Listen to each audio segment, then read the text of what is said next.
Hurricane Patricia appeared to have inflicted less damage than feared on Mexico's Pacific coast on Saturday, but little was known about the isolated shoreline, dotted with luxury villas and fishing villages, where the storm and its 165 miles per hour, 266 kilometers per hour, winds landed.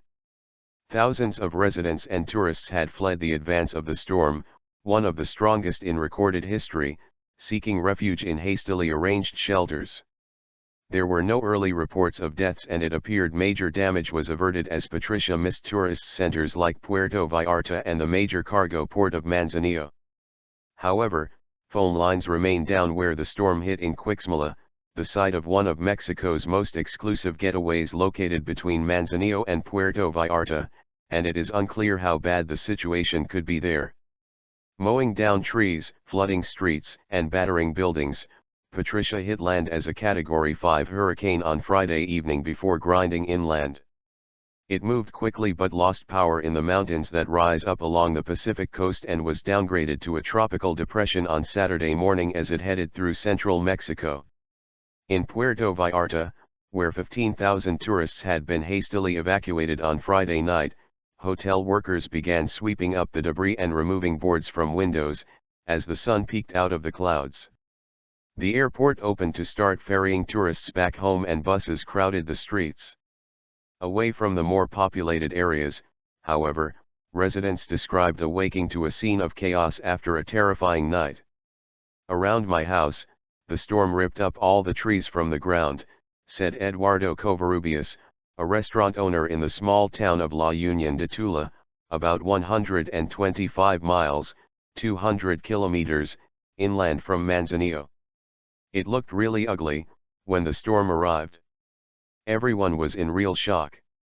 In its march north, Patricia was likely to make matters worse in Texas, which saw heavy rains overnight from a separate storm system that caused flooding powerful enough to knock over a freight train.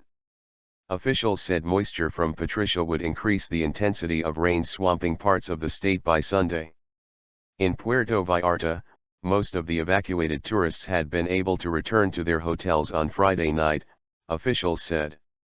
"Thankfully the damage wasn't so bad in the Puerto Vallarta area," said Alji Daniel Nunes, a spokesman for the Red Cross of Jalisco State. Patricia's edges brushed Manzanillo Port, a main exit for Mexico's car and mining exports, and Port Director Jorge Bustos said the facility was still closed, but he expected it to be open again by Saturday afternoon. "We didn't have any major damage," he said. "Sure, gates, doors, some windows, light roofs, that sort of thing, but nothing that was a risk to our operations."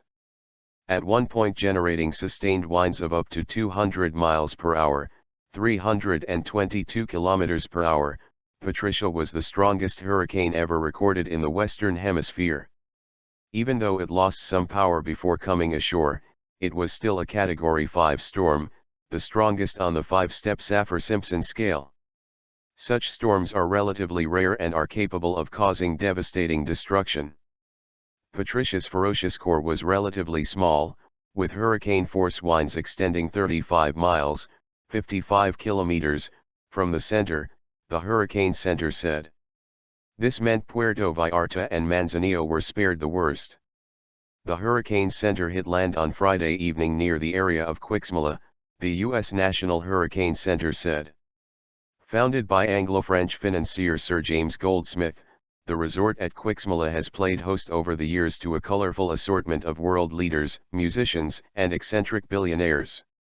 Maria Pavon, a Cuixmala reservations booker based in the inland city of Colima, said there were no guests staying when the storm hit as they all been evacuated.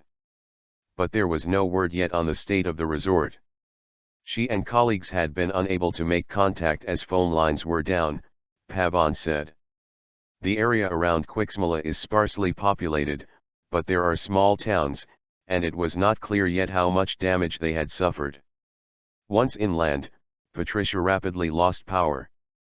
By mid-morning on Saturday morning it had been downgraded to a tropical depression with its maximum winds down to about 35 miles per hour, 55 kilometers per hour, the Miami-based Hurricane Center said. Patricia was located about 95 miles, 155 kilometers, northeast of the central city of Zacatecas, heading rapidly northeast at 24 miles per hour, 39 kilometers per hour, the center said. It could, however, pose a flood threat, the NHC said. In a brief televised address on Friday, President Enrique Pena Nieto said that initial reports confirm that damage has been less than would be expected of a hurricane of this magnitude. But he urged Mexicans not to lower their guard yet. Patricia became a tropical storm on Thursday and strengthened with stunning speed as it closed in on the Mexican coast. Meteorological authorities compared it to Typhoon Haiyan, which killed over 6,300 people in the Philippines in 2013. The strongest storm on record was Cyclone Tip, which hit Japan in 1979.